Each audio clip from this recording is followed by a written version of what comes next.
As we leave the grazing fields of Taricha behind us, it's clear that the cultural forces that have governed camel herding in the past are increasingly giving way to economic motivations.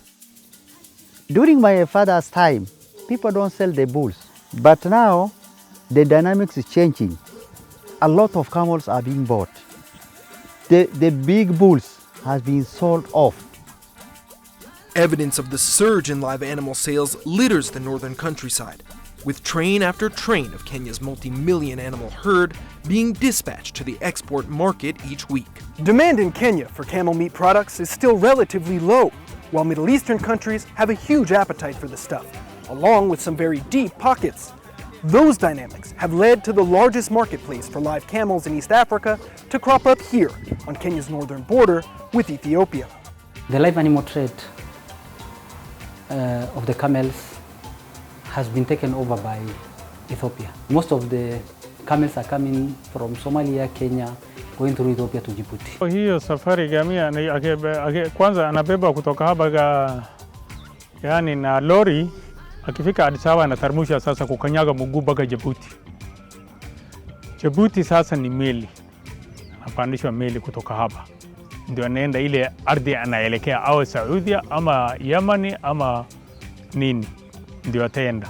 3 months unaweza kutembea bila kulala hata siku moja hawezi potesha nguvu.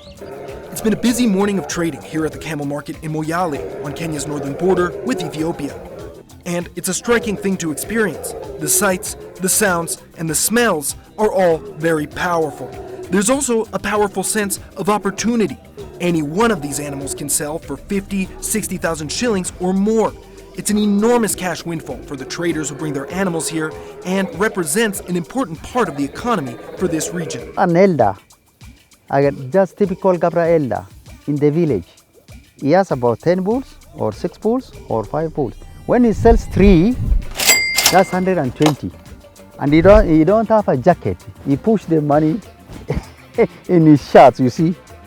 It's easy to understand the temptation to sell off valuable males to foreign merchants. Our youth are looking for a quick win ventures that they can go and get immediately.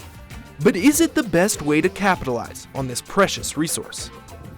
There's a broker on the Kenyan side. Then there's also a broker on the Ethiopian side. So now, as these animals goes in between, it is being reduced.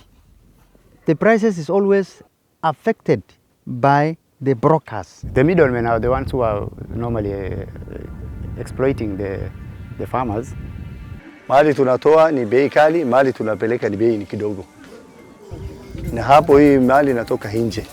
Tafuti yake pande hiyo huko na soko. There's also concern that selling live animals for slaughter overseas means losing hard-won centuries' worth of genetic selection, born out of Kenya's long camel herding tradition. So the potential is there for the camel trade. But now we're asking ourselves, are we not losing our genetics, best genetics? How are we selling those animals? Have we looked at it? Are we selling the best? Or are we, what are we selling? How are we going to protect it and reproduce it so that we are not going to lose the best genetics? But what are the alternatives to live camel exports? Next time on Through the Eye of a Needle.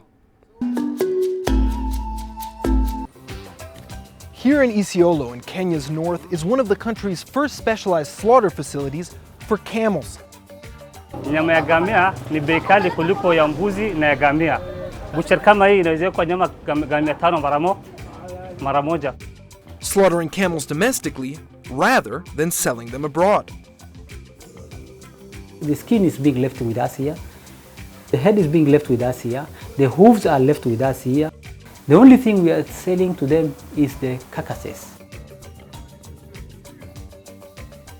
And serving up camel's meat in unconventional packages. So I decided to do camel meat sausages. Tune in next time and bring your appetite.